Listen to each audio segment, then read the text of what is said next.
stop recording. And you just need to zoom up on this. I don't need to be in it, do I? I could be.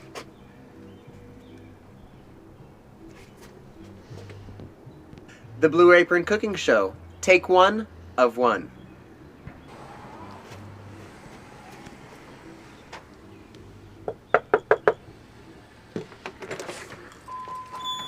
Oh, hey, come on in. Perfect timing. I was just getting ready for dinner. Great. What do you have? Oh, some wine for the dinner. That is perfect. Let's see what you have here. Get myself tied up here. Oh, this will be fantastic with dinner. Awesome. A nice deep red wine to go with this roasted chicken that we're going to have tonight. I hope you're hungry. So hungry. All right, let's get started here. All right, first of all, representing KC Royals, world champion baseball team. All right, first thing, let me just tell you, our meal today is coming from Jeremy Ford, who won season 13 of Bravo's Top Chef. It was his winning dish, and they've altered it just a little bit so that we can have it here in the home. It's going to be really exciting. Let me show you all the ingredients that we have here. We've got a navel orange. We're going to do several things with this, multiple uses. We've got our collard greens as well. We don't need all of these collard greens. We need most of it. We don't want to waste a lot of ingredient, but we need most of it.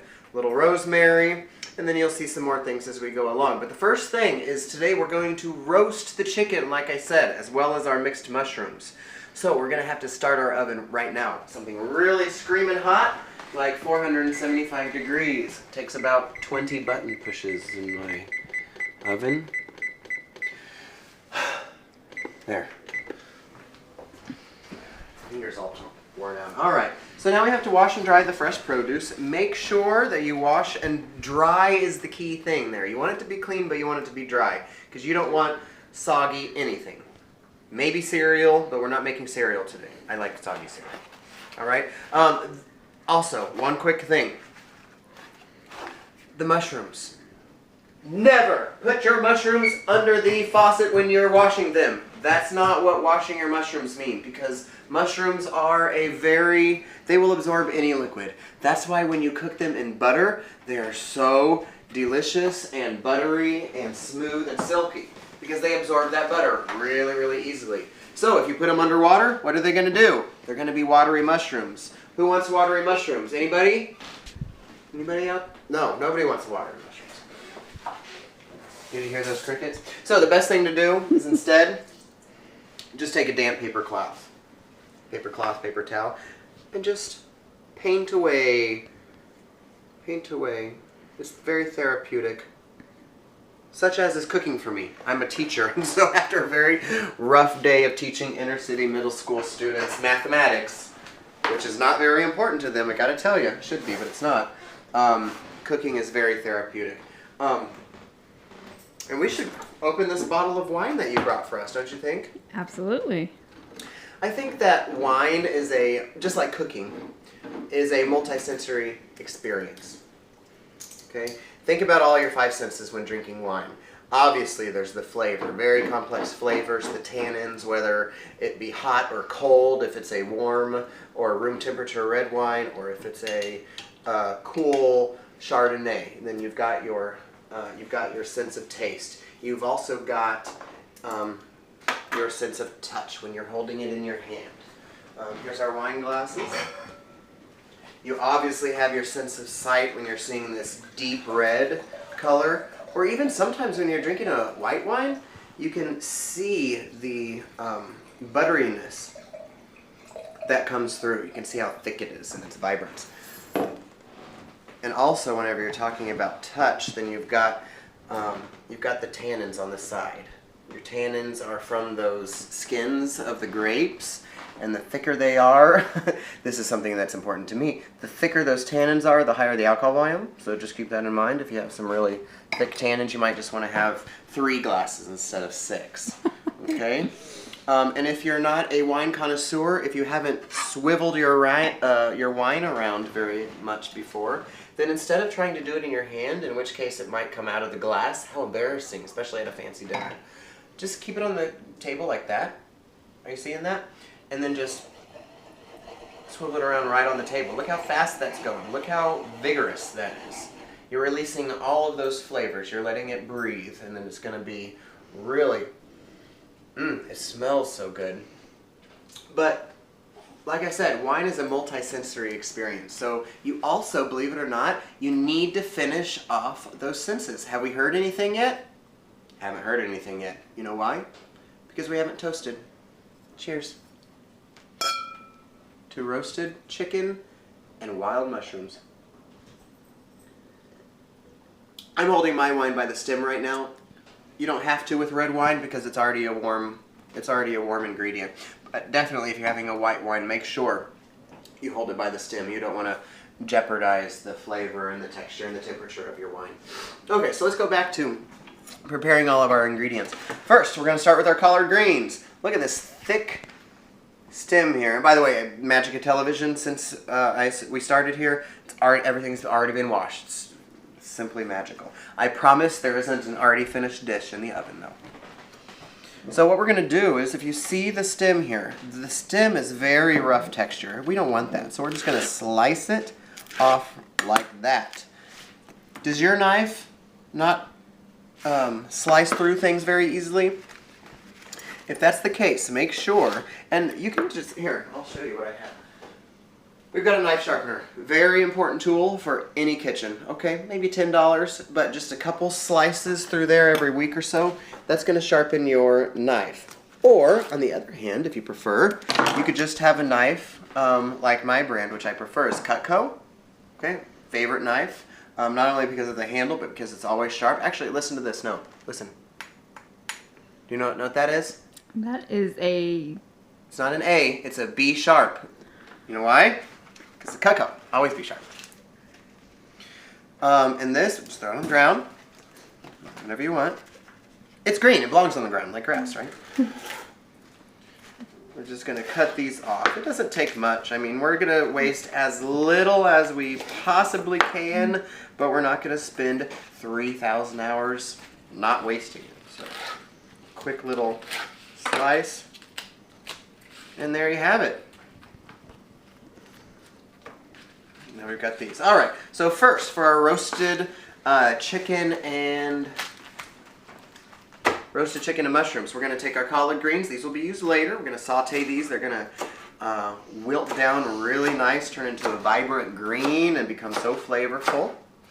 This recipe, by the way, is an invention of Jeremy Ford, who was the season 13 winner of Top Chef on the Bravo Network. This was actually the dish that he won with, and it's been adapted for Blue Apron, and that's why actually you're seeing me here today. We're just going to put our collard greens here. If you don't think you like collard greens, if you think it's not meant for you, please think again. There are so many different preparations of collard greens. Today, I'm not going to tell you what we're going to do. You're going to have to stay tuned because it is so good. Little clue though, here's a navel orange. With the navel orange, we're going to use this as 2 ingredients, even though it looks like 1, right? There's actually 2 ingredients here in any citrus, actually. First, the rind. Huge source of flavor. Huge source of fragrance as well. I'm just going to take, this isn't even a zester. What I'm doing right now is zesting. I'm zesting the rind, okay? But this is a cheese grater. You can get this anywhere. You can use, if you have to, you can use the edge of a knife and just go like that. It's very dangerous. Watch your fingers, okay? I would use one of these or a zester. You could also use a peeler, like a vegetable peeler. That'll work as well. But you're going to have to really finely mince what you get out of there. Oh, April, do you hear that? Mm-hmm. You smell that? You probably don't hear it. You probably smell it more than you hear it. But the rind of any citrus is so flavorful, so vibrant, and it can bring out flavors of anything. Just make sure, look here, just make sure that if you get to something that's bright white, that's the pith. You don't want the pith. It is not, you also don't want the sticker, okay? Don't zest your sticker. Okay, you can put it on here and tell people you voted for oranges if you wanted. Okay, we're just going to keep going like this. And we want about 2 teaspoons, I think, in this case. A couple teaspoons.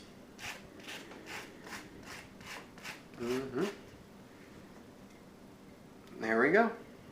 We've got about 2 teaspoons there. And that's going to be so much flavor to any ingredient or to any dish. Now, oranges are not just breakfast food, ladies and gentlemen. They are not just breakfast food. They can be used for so much more. After all, this is a dinner, and we're using navel oranges in it. Like I said, I'm going to wait until the end to let you know what they're for, so you're just going to have to stick with me and stay tuned. Make sure, go ahead, peel your navel oranges, okay? You don't, like I said, the pith is that inner part that we hate. We love the rind, we love the zest, we love the inside, we hate the pith. That almost rhymed. Almost rhymed. Almost rhymed, okay? That's what we like to do. So we're just going to quickly peel this. Am I having a really easy time peeling? Yes, I am. That's because I quartered it first. So if you ever want to peel your orange, think about quartering it first. Just throw this right away.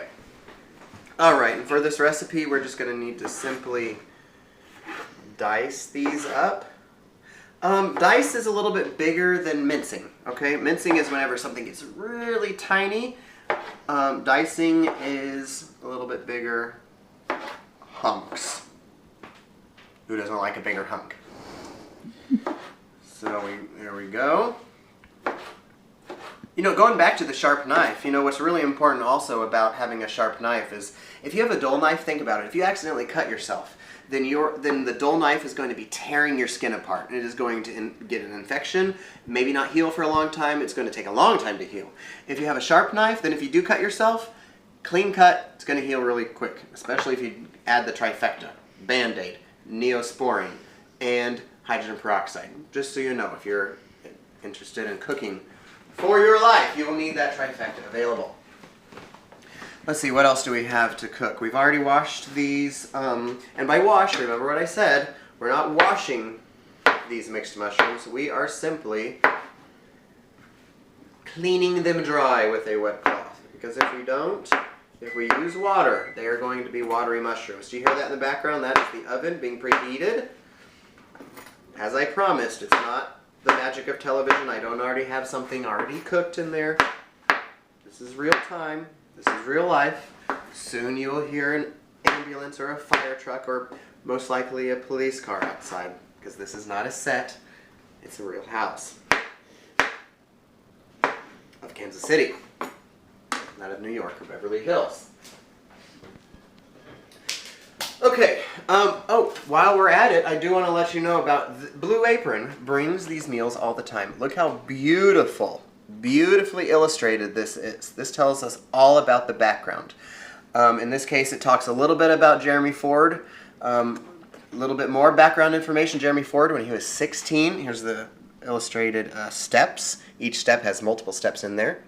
But going back to Jeremy Ford, when he was 16, he started his experience as a chef, as a professional. He did some French cooking. If you know anybody who's done French cooking, that is a huge background to have. It is a huge skill. You can get anywhere with French cooking. I'm still working on getting to France. So I'll bring this back up. And I think we've cooked everything, prepped everything with the exception of our pepper and our rosemary. Rosemary is a very, very fragrant, if it's cooked, very fragrant and strong dish, okay? Now, you'll notice that rosemary has these sticks, these little stems, okay? And if you get super fresh rosemary, these sticks will be very sticky. Not sappy, but like, they're gonna be like a stick, okay? Nobody wants to eat a stick. So, all you have to do is you have to take your fingers at the top end of the rosemary and just pull them down, and there you are. You have your little pieces of rosemary. Make sure, here we are. Look how many leaves are on there right now. Look how many are on there, none. Now, none. Alright, so we've got all of our ingredients. And once we get all of these ingredients cooked up, we're going to go ahead and make sure that we get rid of our stems. We don't want our stems to be anywhere because they are not useful in any way. They're not as multifaceted, I guess I should say, as an orange, which you can use the rind for. So we're going to throw away these extra stems to make sure they don't get into our rosemary. And then finally, we're going to chop up our pepper. All right, come up here. This is Chipotle pepper, okay? And it's in an adobo sauce.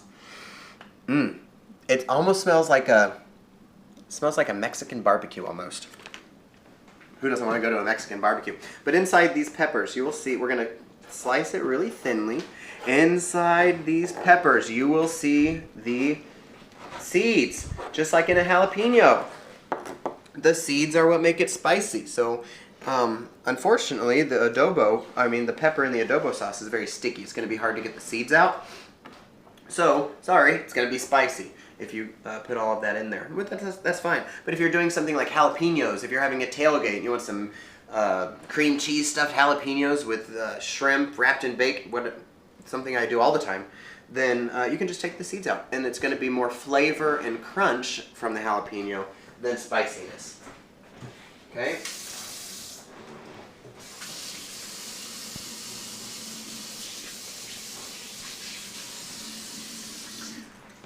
Now, the ingredients here, we're going to save this sauce. We're going to put this in our pan sauce later on. It's going to be a super inexpensive. Pan sauces are inexpensive because they use what you already have from an ingredient that you've already cooked, and they just sort of amplify it a little bit to make a sauce. And that's exactly what we're going to do today. It's going to be amazing. So now that the pan is over here, come on over. We are going to use this pan right here, and we are going to cook a little bit of oil on medium-high. Now, what I used to think was, here, zoom in on here. See how this says high right here? I used to think that this was high and this was medium-high. That has to be medium-high, right? Because it's just to the right of the high. That is incorrect. My boyfriend Derek actually taught me about a week ago, to tell you the truth, that the pan, you really need to look at the flame. You really need to look at how hot this pan is going to get, because it really depends on the size of the pan. If you are going to put a pan such as this size, you would not put this pan of this size right here, okay? Because it's too big. It's going to make the pan too hot. So really just look at what you think. Use some common sense there. And what do you think? That's high right there, okay? See how it's going down? That's medium-high. And in fact, in this case, it's level 5. So just use your common sense. What kind of heat, what kind of flame does your pan need in order to be the temperature that's specified? Okay, and all we're going to do is we're going to heat this pan up. We're going to add a couple teaspoons of oil. If you're familiar with Blue Apron, they love to add 2 teaspoons of stuff to things all the time. So 2 teaspoons is about a baseball, but hold on. We're not using this kind of an oil. This is always safe, great value, off-brand. Not going to use it. We're going to use a fancy oil. Fancy oil will make the difference in every single recipe. So we're just going to put a couple of teaspoons, okay? A couple teaspoons, kind of just looks like a thin layer, just like that, okay? And if you just pour it on the center, then it's going to look like an expanded baseball, maybe a softball size of oil. That's what 2 teaspoons will look like. Of course, you can just use a measuring spoon if you'd like. Alright, so we're just going to let that heat up for just a quick second. And this pan is for the rosemary. I love, love, love, love. Here's our rosemary. Here's our rosemary. It looks just like a weed, doesn't it? Looks like small pieces of grass. But herbs, if you add them to just a little bit of oil, it doesn't take long at all. 30 seconds, 1 minute, and you will be able to smell. You will be able to smell the fragrance of the herbs coming out, of the spice, anything that you add to the pan. So, seems like it's hot. If you don't know, just put your hand right into the oil. Just put your hand right on there and hold it there for about 10 seconds, okay? And if you can, then please call me. We'll make a lot of money. Okay, so we're just going to throw that in there. That's all we need. Okay? And like I said, this is going to take about 30 seconds to sizzle up. It's not going to take very long at all. As soon as you as soon as you smell the fragrance of that herb, whatever it is, it will be obvious that it is ready to be taken out. Okay? And you'll notice that I'm using a wooden spoon here because just like wine, cooking itself is a multi-sensory experience. You see the beautiful colors forming on the plate, okay? You taste all the different complex flavors. You can feel the cantaloupe to see if it's ripe. You can feel the firmness of the mushrooms that we're about to roast. All these different things come into play. You can hear the sizzling of the rosemary in there, can't you? What you don't want to hear is the sound of metal on a metal pan. So yes, we're going to just use a wooden spoon. And oh, there it is. There it is. Do you smell that, April? Oh, yes, I do. It's amazing. It's just rosemary and a little bit of oil. That's all it is for about 30 seconds to a minute, and all those flavors will come out. The rosemary, as it dries on this paper plate, as the moisture soaks through, later on this rosemary is going to get nice and crispy and crunchy almost. It's going to make a nice accompaniment to the surprise dish that I've told you multiple times you have to wait to hear about. So, alright, now that we've got the rosemary, we're going to move on to our chicken. Just like watery mushrooms, we don't want watery chicken. So, whenever you get your chicken, whether it has the skin on it, whether it doesn't have the skin on it, you need to pat it dry. Make sure. And you see how all my fresh ingredients are way over there. Hello, fresh ingredients way over there. They have to be kept very, very separate because you do not want cross-contamination. The worst thing that you can do, and take it from me, the worst thing you can do is have a beautiful, delicious meal for your guests and then them have a stomach ache or worse afterwards. Okay? So just take it from me. Make sure that you do not cross-contaminate. In fact, we're going to have to wash our hands as soon as we're finished with this. In fact, I'm just going to wash my hands now. You don't want to take any chances. It doesn't take long to wash your hands. It takes about that length of time. If you have an apron, you can just feel yourself up and down. Okay? Kill two birds with one stone. Oh, let me introduce you to my two favorite ingredients besides wine. Where's my wine? We're not pausing for real. Pause for wine sippage.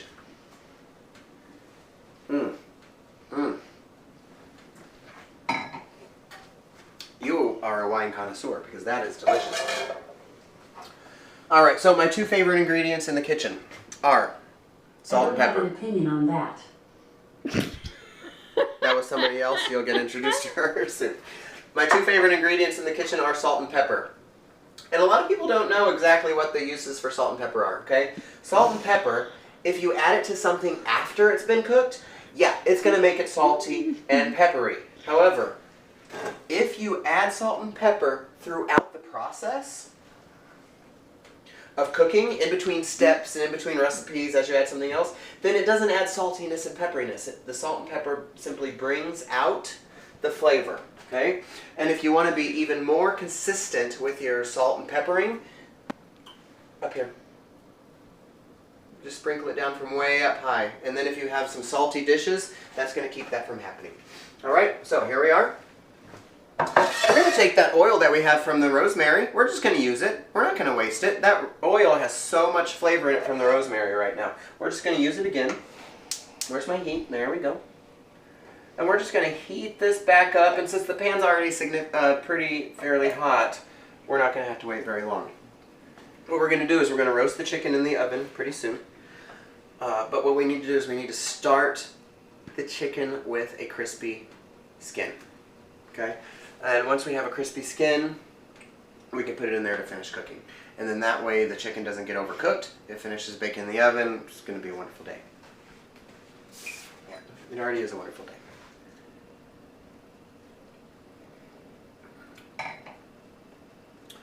I think that's about ready. Let's put our chicken in.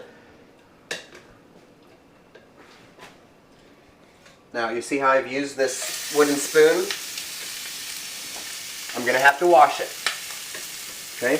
Now, if I was done cooking, would I be able to put this just in the dishwasher and just cook it?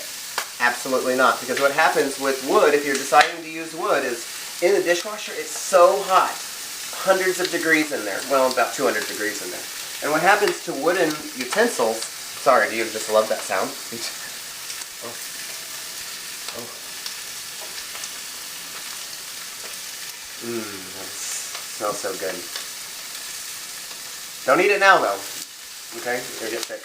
But if you're putting a wooden spoon in there, then the temperature is going to cause the fibers in the wood to extract, okay? And then any bacteria that might be in the dishwasher is going to get into those crevices, and then when the dishwasher ends, they're going to be stuck in the crevices forever. You're going to have bacteria, and it's just not going to be a good thing. Plus, your wood is going to get all warped. Who likes warped wood? Nobody. So we're going to just use this and make sure, like I said, when we wash it, it's hand washing only. It doesn't take long. Bam. And I've got a clean spoon I can use again. Now that's just going to cook the skin on there for about 5 more minutes. So about 6 minutes total on medium-high. And turn it down a little bit. Just use your common sense. If it sounds too loud, if there's too much smoke, if you have a bad feeling, turn the heat down, okay? Because it's all about the pan, it's all about the flame. It's not about a certain setting or about a certain amount of time. It's about what needs to happen. So next, we need to go ahead and prepare our roasting dish while this is happening. So we're going to roast 2 things today. We're going to roast our beautiful mixed mushrooms that Blue Apron sent. This reminds me of last year. I found, actually for the first time, I found morel mushrooms in my backyard. It was awesome. And those are pretty expensive. I only found about 4 or 5, so I didn't sell them. But they look kind of like a brain. A morel mushroom. You know, people go hunting for those all the time. They look kind of like a brain. Really wrinkly. And yeah, you can just add some butter to those guys and saute them. It's like regular mushrooms, and they are fantastic. Alright, so we're going to have our mushrooms over here. We're going to consolidate our dishes. We don't need 2 different dishes. There's no reason to have 2 different dishes. We're going to consolidate our dishes, and then we're going to put our chicken over here. Now I want you to notice what I have my mushrooms on. Okay? This is a wax paper. Okay? This is parchment paper. Parchment paper is in the wax paper and aluminum foil aisle. Okay? But nothing will stick to here. So if you're ever going to put something in there in your oven on a sheet pan or something like that that would require butter or grease or something like that to keep the sticking from happening, just use parchment paper, okay? Because you'll save the calories, you'll save the time, you'll save the money, and then let's say you're just toasting up some bread and you need a sheet pan, put it on parchment paper. When it comes out, take it off, throw it away, you don't even have to wash the dish. Okay, just a couple more minutes over there. While we wait a couple more minutes, we're just going to simply dress our mushrooms. You want to get dressed, mushrooms? Okay. We're going to dress them with a little olive oil. There we go. Don't overdo it with the olive oil. I may have a little bit. Don't overdo it with the olive oil. They'll get soggy and gross, and then you'll be able to taste just the oil. Fortunately, you're using a top-notch oil, right? But even so, you don't want to overdo it because you want those flavors of the mushrooms to come out more than the oil. The oil is supposed to be an accompaniment, just as this salt and pepper is. Now, is this salt and pepper going to make our mushrooms salty and peppery? No. It's going to bring out the flavor of the mushrooms, rather, okay? Because it's in between steps. So don't be afraid. It seems like we're adding a lot of salt. If we do it at the end, add all that salt, yes, it's not going to be what we want. So our chicken is just about done. Our mushrooms are finished. Our oven is preheated. We're about to put this in the oven right now. Yep, it's looking good. All right.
We're back.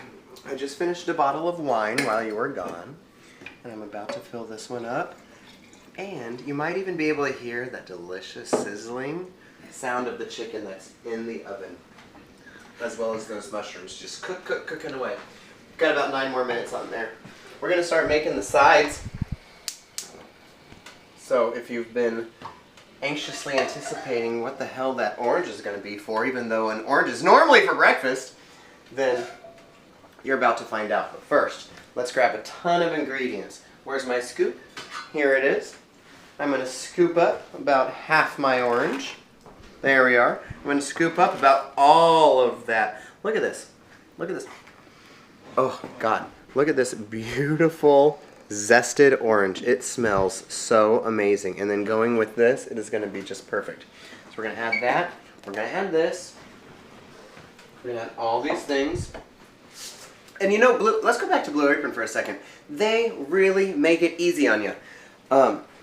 Look how on this recipe sheet you can see the various bolded words. The bolded words are all the ingredients. So it draws your attention to exactly what you need to add and when. And in this case, it says half the orange. Okay? If it wasn't bolded, I would forget. I'd put all the orange in there, and that would ruin the topping, which we'll talk about later when we're talking about the topping.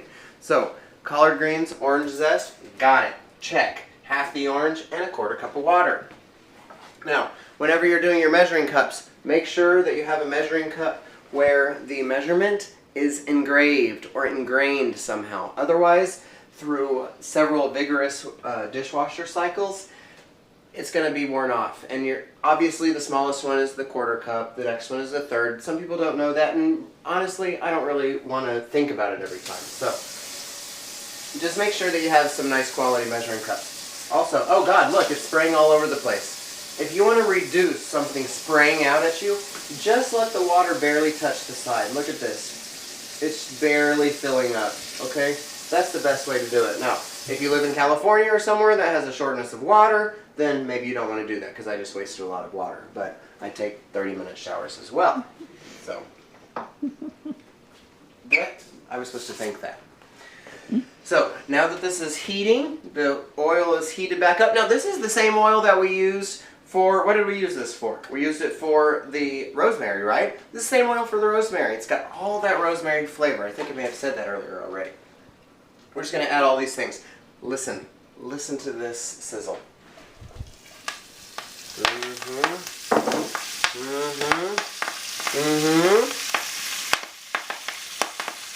Oh, did you pop out of there? Where's my wooden spoon? Okay. What do we do in between steps? We add flavoring. This isn't salt and pepper if it's between steps. This is flavoring. Bam. There we go. Now you're going to gradually see these collard greens, which are a kind of faint, hazy green. They're going to quickly turn bright green. Look at this. Look how bright these collard greens are now. Bright and green. That means that you've got a lot of flavor coming out. And what we're going to do is we are just going to let that water that we added simmer and boil and evaporate off. And whenever it's evaporated off, that means that this dish, which is the side dish, is complete. Okay? Please do not rely on the temperature of your stove. Don't rely on the amount of time that it suggests. Please don't. Use your common sense, because sometimes your oven is really new. Sometimes your stove is really old. It might take longer or less amount of time, depending on if your house is slanted, like mine is sometimes. Everything's going to be off kilter. So just use your common sense. Whenever that water is evaporated, your dish is done. Whether the time is done or it's not, your dish is going to be done. So we're just going to let that simmer there for a second. Okay? And that's just going to take a few little moments. And then we're going to set it into a bowl on the side. Preferably in a warm place. I like to use the microwave just because it's above the stove. So it's in a naturally warmer place, and if you put it in there, then it's going to stay warm. One tip, don't forget it's in there. It's a very important part of your dish. Okay, while that's cooking, I'm going to go ahead and make the topping, okay? The topping to my dish is going to be, finally, we can use our oranges. Where's my scoop? My ever-precious scoop. Finally we can use our oranges, and I didn't mean orange, I meant rosemary. Finally use the rosemary. Now look at this rosemary. This is what we cooked earlier, okay? Remember how flowery and fragrant it is? We're gonna crunch it. We can just crunch it like that. Look at that. That means it's crispy. That means it is ready to go.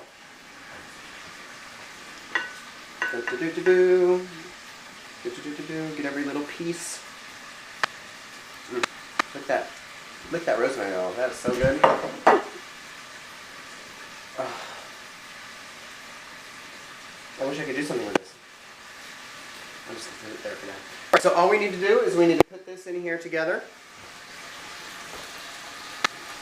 A little salt, a little pepper, bring out everything. Use a little spoon. And then we're going to toss and drizzle with some oil. Drizzle with that nice high quality oil that you have.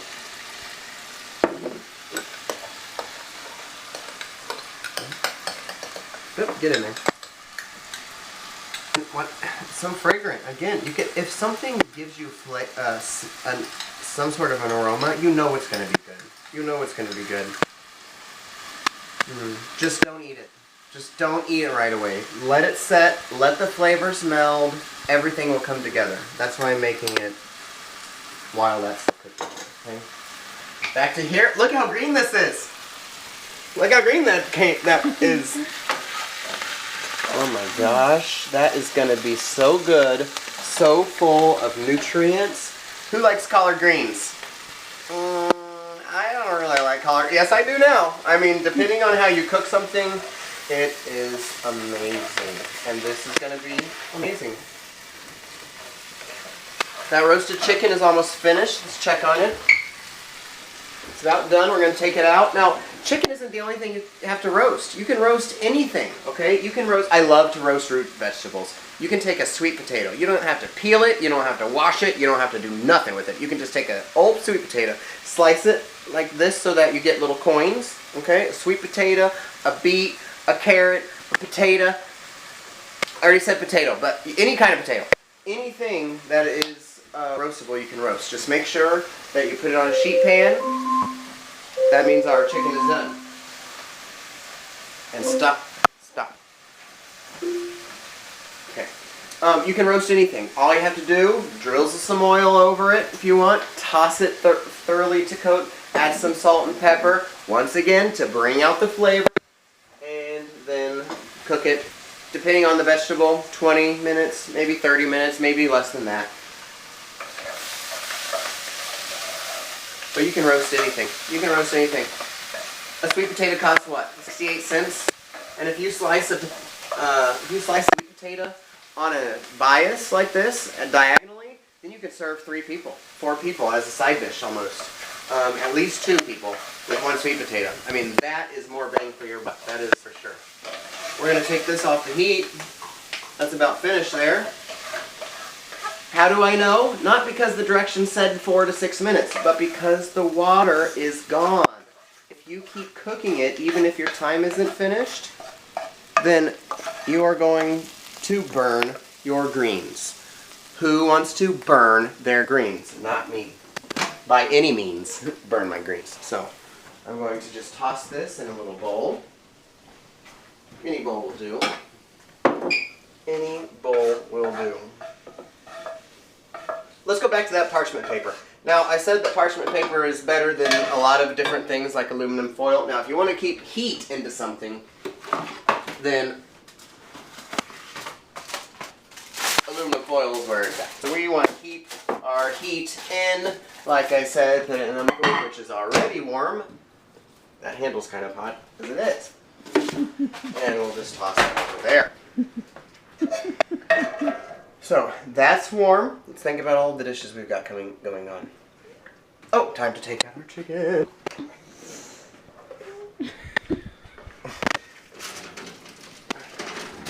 Oh my goodness. Oh my goodness. Oh my goodness. Oh my goodness. Oh my goodness. Oh my goodness. I need to put this down before it burns. Smell it. Do you smell it? Oh, yes.